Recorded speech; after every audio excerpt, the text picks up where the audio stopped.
찬송가 433장 부르시고 새벽 기도에 시작하겠습니다. 귀하신 주여 날 붙드사 주께로 날마다 더 가까이 저 하늘나라 나 올라가 구주의 품 안에 눈 안기어 영생의 복 받기 원합니다. 봉헌할 물건 나 없어도 날마다 주께로 더 가까이 내 죄를 주께 타고하니 주님의 보혈로 날 씻으사 눈보다 더 희게 하옵소서. 까나까 마귀 날 꿰어도 주 예수 앞으로 더 가까이 이 세상 속한 허영심 또 추한 생각을 다 버리니 정결한 마음 내게 늘 주소서. 이 세상 내가 살 동안에 주께로 날마다 더 가까이 저 배는 천국 나 들어가 한없는 복락을 다 얻도록 풍성한 은혜를 주옵소서. 아멘. 오늘은 민수기 7장 41절부터 83절까지 말씀을 공독하겠습니다. 화목제물로 소 2마리와 순양 5마리, 순염소 5마리와 1년 된 어린 순양 5마리라. 이는 수리사떼의 아들 슬루미엘의 헌물이었더라. 여섯째 날에는 갓 자손의 지휘관 도우엘의 아들 엘리아삽이 헌물을 드렸으니 그의 헌물도 성소의 세겔로 130세겔의 은쟁반 하나와 70세겔 무게의 은발이 하나라. 이 두 그릇에는 소제물로 기름 섞은 고운 가루를 채웠고 또 10세겔 무게의 건그릇 하나라. 이것에는 향을 채웠고 또 번제물로 수송아지 1마리와 순양 1마리와 1년 된 어린 순양 1마리이며 속죄제물로 순염소 1마리이며 화목제물로 소 2마리와 순양 5마리와 순염소 5마리와 1년 된 어린 순양 5마리가 이는 도우엘의 아들 엘리아삽의 헌물이었더라. 일곱째 날에는 에브라임 자손의 지휘관 암미후의 아들 엘리아사마가 헌물을 드렸으니 그의 헌물도 성소의 세겔로 130세겔의 은쟁반 하나와 70세겔 무게의 은발이 하나라. 이 두 그릇에는 소제물로 기름 섞은 고운 가루를 채웠고 또 10세겔 무게의 건그릇 하나라. 이것에는 향을 채웠고 또 번제물로 수송아지 1마리와 순양 1마리와 1년 된 어린 순양 1마리이며 속죄제물로 순염소 1마리이며 화목제물로 소 2마리와 순양 5마리와 순염소 5마리와 1년 된 어린 순양 5마리라. 이는 암미후의 아들 엘리사마의 헌물이었더라. 여덟째 날에는 므낫세 자손의 지휘관 버다술의 아들 가말리엘이 헌물을 드렸으니 그 헌물도 성소의 세겔로 130세겔의 무게의 은쟁반 하나와 70세겔 무게의 은발이 하나라. 이 두 그릇에는 소재물로 기름 섞은 고운 가루를 채웠고 또 10세겔 무게의 금그릇 하나라. 이것에는 향을 채웠고 또 번제물로 수송아지 한 마리와 순양 한 마리와 1년 된 어린 순양 한 마리이며 속죄제물로 순염소 한 마리이며 화목제물로 소 2마리와 순양 5마리와 순염소 5마리와 1년 된 어린 순양 5마리라. 이는 버더술의 아들 가말리엘의 헌물이었더라. 아홉째 날에는 베냐민 자손의 지휘관 기드오니의 아들 아비단이 헌물을 드렸으니 그의 헌물도 성소의 세겔로 130세겔 무게의 은쟁반 하나와 70세겔 무게의 은발이 하나라. 이 두 그릇에는 소재물로 기름 섞은 고운 가루를 채웠고 또 10세겔 무게의 금그릇 하나라. 이것에는 향을 채웠고 또 번제물로 수송아지 한 마리와 순양 한 마리와 1년 된 어린 순양 한 마리이며 속죄제물로 순염소 한 마리이며 화목제물로 소 2마리와 순양 5마리와 순염소 5마리와 1년 된 어린 순양 5마리라. 이는 기드오니의 아들 아비단의 헌물이었더라. 열째 날에는 단 지파 자손의 지휘관 암미사대의 아들 아히에셀의 헌물을 드렸으니 그의 헌물도 성소의 세겔로 130세겔 무게의 은쟁반 하나와 70세겔 무게의 은발이 하나라.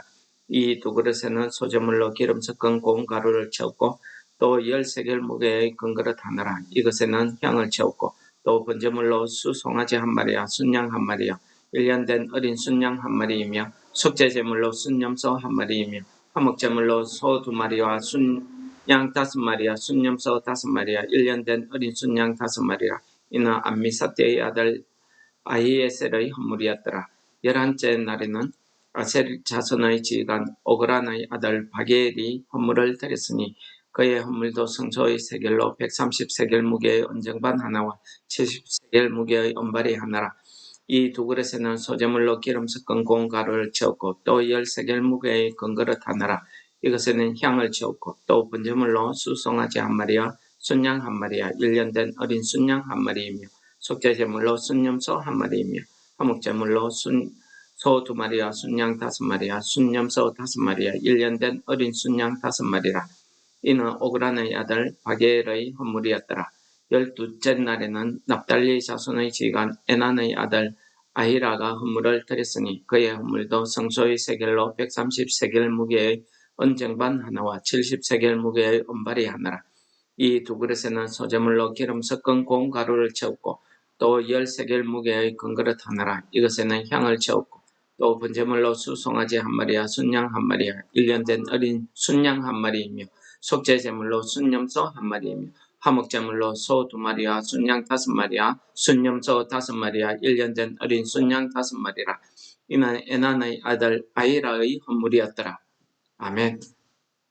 여러분, 우리 민수기 7장 내용은 이스라엘 자손의 우두머리 되는 지휘관들이 하나님 앞에 봉헌하고 헌물을 드리는 내용으로 기록되어져 있습니다.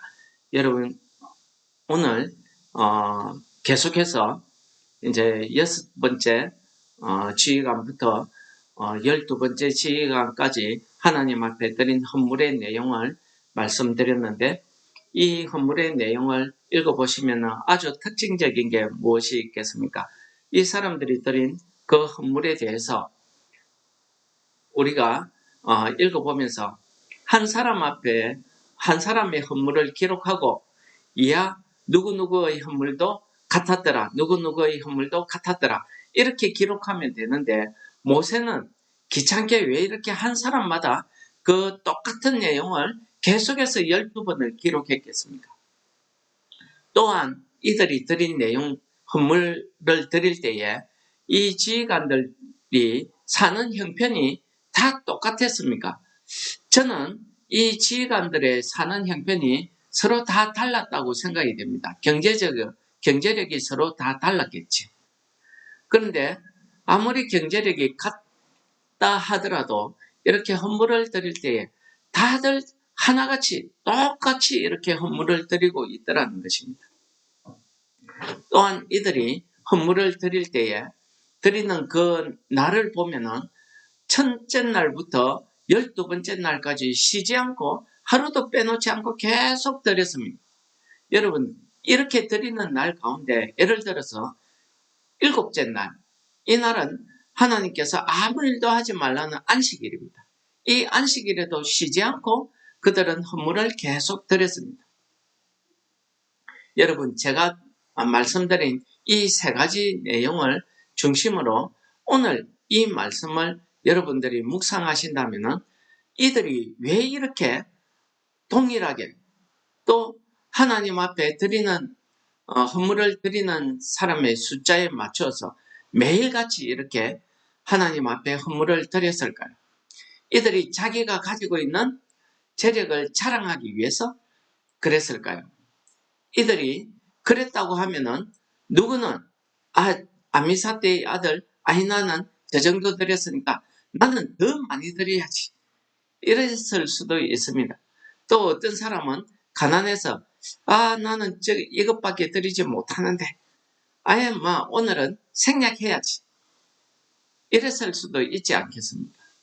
그런데 이 지휘관들이 이 우두머리들이 하나님 앞에 헌물을 드리는 오늘 이 하나님 앞에 헌물을 드리는 내용을 보면은 그들이 한 사람도 빠짐없이 다 똑같이 하루도 빠지지 않고 하나님 앞에 똑같은 헌물을 드림으로써 영광을 드리고 있더라는 것입니다. 이들이 이렇게 하나님 앞에 헌물을 드린 이유는요. 단 한 가지라고 오늘 말씀을 묵상하면서 단 한 가지인 것 같습니다. 무엇이겠습니까? 하나님을 영화롭게 하기 위한 것. 그 단 한 가지라는 사실을 오늘 말씀이 깨닫게 하십니다. 이 지휘관들이 자기의 그 재력을 나타내고 자기의 그 지휘관이라 하는 이것을 영광을 드러내려고 한다고 하면은 이렇게 하지 않았을 겁니다. 경쟁적으로 더 많이 드리거나 혹은 그런 힘이 없을 때에는 아예 빠지거나 이렇게 했을 수도 있는데 그러지 않았더라고요. 그리고 이들이 하나님 앞에 영광을 돌리는 이 모든 일에 있어서 그들이 동일하게 행하더라는 것을 안식일이라고 쉬지 않았다는 것입니다. 하나님 앞에 영광 돌리는 일은요. 그들이 평일에도 그렇지만 안식일에도 빠지지 않고 계속해서 이렇게 영광을 돌리고 있더라는 것입니다. 이 사람이 드리는 이 헌물을 하나님께서 필요하시겠습니까? 소 2마리, 양 5마리 이런 게 뭐 필요하겠습니까? 하나님은 영이시기 때문에 그런 물질이 전혀 필요치 않습니다. 그러나 하나님께서 이 우두머리들이 백성들이 보는 앞에서 그렇게 헌물을 드림으로써 하나님께 영광 돌리고 있더라는 것을 이 백성들 앞에서 그들이 보여주고 있는 것입니다. 웨스트민스터 소교리문답 제1번에는 사람이 이 땅에 살아가는 목적이 무엇이냐라는 질문으로 시작하고 있습니다. 정답은요. 하나님을 영화롭게 하고 그를 기뻐하는 것, 그를 즐거워하는 것이 사람이 사는 목적이라고 이야기하고 있습니다. 그렇습니다. 오늘 이 지휘관들의 헌물을 통해서 하나님께 영광 돌리는 그 모습을 이 백성들 앞에서 보여주고 있는 것입니다. 그들이 기쁨으로 하나님 앞에 영광 돌렸기 때문에 누구 하나 차별이 없이 동일한 내용으로 헌물을 드리고 있더라는 것입니다. 그리고 매일같이 드리고 있더라는 것입니다. 하나님 앞에 영광 돌리는 게 내가 돌리고 싶을 때에 돌리고 어느 날은 내가 쉬고 싶으니까 쉬고 이런 것이 아니더라는 것입니다. 하나님을 영화롭게 하는 것. 이것이야말로 우리가 이 땅에서 살아가는 목적이고 살아가는 이유가 되겠습니다. 우리가 하나님을 영화롭게 한다고 해서 하나님의 영광이 더 높아지고 더 많아지는 것은 아닙니다. 우리는 그저 하나님의 영광을 드러내는 일, 하나님의 영광을 사람들에게 나타내는 일 밖에는 하지 않는 것입니다. 하나님의 영광은 우리 때문에 영광이 생기고 안 생기고 이런 것이 아니라는 사실을 보여주는 것입니다. 그러므로 시편 19편 1절은 이렇게 이야기합니다. 하늘이 하나님의 영광을 선포하고 궁창이 그의 손으로 하시는 일을 나타내는도다. 그렇습니다. 하나님의 창조물이 그 창조물의 존재 자체가 하나님의 영광을 하나님의 하시는 일을 나타내더라는 것입니다. 마찬가지로 우리가 하나님의 지으신 피조물들로서 우리의 삶 자체가 우리의 생활 자체가 우리의 살아가는 목적 자체가 하나님의 영광을 나타내고 하나님의 하시는 일을 드러낸다는 사실을 보여주는 것입니다. 그러므로 고린도전서 10장 31절에서 바울 사도는 이렇게 이야기합니다. 그런즉 너희가 먹든지 마시든지 무엇을 하든지 다 하나님의 영광을 위해서 하라고 권면하고 있습니다. 하나님의 영광을 위해서 우리가 이 한날을 살고 하나님의 영광을 위해서 살아가는 것. 운동선수들이요, 우승을 하고 나면은 그 텔레비 앞에서 내가 우승한 것을 대해서 하나님께 영광을 돌립니다 라는 말을 들을 때에 우리는 그 말을 들으면서 참 기쁘기도 하고 정말 하나님이 영광 받으시는 것 같다 라고 우리가 느끼기도 합니다. 정말 우승했을 때만 하나님이 영광이 드러나는 것입니까?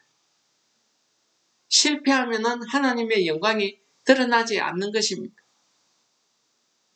예수님께서 이 땅에 오셔서 십자가를 지심으로 인자도 영화롭게 되고 이로 말미암아 하나님도 영광을 받으셨다고 이야기합니다. 예수님이 십자가를 진다는 것, 아무 힘도 쓰지 못하고 죽는다는 것, 십자가에 못 박힌다는 것, 이것이야말로 예수님이 하나님의 뜻을, 하나님의 사랑을 드러내는 하나님을 영광스럽게 하는 일이었다는 사실을 우리에게 보여주고 있는 것입니다. 예수님께서 힘이 없어서 이렇게 십자가를 달리셨겠습니까? 예수님께서 하늘에 있는 천군 천사들을 불러서 이 로마 군대 한꺼번에 썰어버리고 영광스러운 모습으로 그렇게 사람들이 생각하는 그러한 만왕의 왕으로 이렇게 오시면은 얼마나 영광스러웠겠습니까? 사람들이 다 박수치고 하나님을 찬양하지 않았겠습니까? 그러나 그러한 모습은 하나님의 사랑, 하나님의 구원의 계획, 하나님의 하시는 일이 아니었다는 사실입니다. 그렇기 때문에 예수님께서 아무 힘도 쓰지 못하고 십자가에 못 박혀 죽으심으로 하나님의 사랑을, 하나님의 구원 계획에 하나님의 그 뜻의 일을 이루어 드리더라는 것입니다. 그때에야말로 하나님의 영광이 드러나더라는 사실을 오늘 사복음서가 가르쳐주고 있는 말씀 아니겠습니까? 여러분, 우리가 성공한다고 하나님의 영광이 드러나고 우리가 실패하고 좌절한다고 하나님의 영광이 가려지고 이런 것 아니더라는 것입니다. 하늘이 궁창이 있는 그 모습 그대로가 하나님의 영광을 나타내고 하나님이 하시는 일을 나타내는 것처럼 우리의 삶의 오늘 하루의 모습 그 자체로 하나님을 영화롭게 하는 것, 우리가 하나님을 찬양하는 것, 내가 성공할 때만 찬양이 아니라 내가 실패할 때에도 그 안에서 하나님의 뜻을 발견하고 하나님께 감사하고 찬양 드릴 때에 하나님의 영광이 드러난다는 사실을 가르쳐 주시는 말씀 아니겠습니까? 그러므로 오늘 지휘관들이 누구 한 사람 빠짐없이 어느 한 날 빠짐없이 누구는 많이 드리고 누구는 적게 드리고 이런 것 없이 다 똑같이 하나님의 영광을 드러내고 있더라는 것입니다. 오늘 하루 우리의 삶을 통해서 우리가 성공하든지 실패하든지 우리가 하나님 앞에 감사하고 찬양할 때에 비로소 하나님의 영광이 드러나며 그 모습을 보는 다른 사람들이 저 사람이 좌절하고 실패하고 슬퍼해야 되는데 저가 기뻐하고 하나님께 찬양하고 감사하더라는 것입니다. 그 모습을 통해서 그 믿지 않는 사람이 하나님 믿는 사람, 하나님 역시 다르구나 이렇게 할 때에 하나님께서 영광을 받으신다는 것입니다. 이것이 하나님을 영화롭게 하는 일이라는 사실을 깨달으시고 오늘 하루 우리의 삶이 하나님을 영화롭게 하는 그러한 삶 되시기를 축원합니다. 기도하겠습니다. 하나님 아버지, 우리를 통해서 영광 받으시기를 원하시는 하나님 아버지, 오늘 하루 우리가 살 때에 우리가 성공하든지 우리가 실패하든지 우리가 평안 가운데 있든지 우리가 환난과 시험 가운데 있든지 언제든지 우리가 하나님을 기뻐하며 즐거워하며 감사하는 그 모습을 통해서 하나님 영광 받아주시고 그 모습을 통해서 믿지 않는 사람들이 하나님을 찬양하는 그러한 하나님의 영광이 드러나는 오늘 하루 될 수 있도록 하나님 우리를 써주시옵소서. 우리를 축복하여 주시옵소서. 예수님 이름으로 감사드립니다. 아멘. 하늘에 계신 우리 아버지여, 이름이 거룩히 여김을 받으시옵 나라의 임하시오며 뜻이 하늘에서 이룬 것 같이 땅에서도 이루어지이다. 오늘날 우리에게 일용할 양식을 주옵시고 우리가 우리에게 죄 지은 자를 사하여 준 것 같이 우리 죄를 사하여 주옵시고 우리를 시험에 들게 하지 마옵시고 다만 악에서 구하옵소서. 대개 나라와 근세와 영광이 아버지께 영원히 싸움나이다. 아멘. 우리 말씀을 생각하시면서 하나님 앞에 기도하시겠습니다.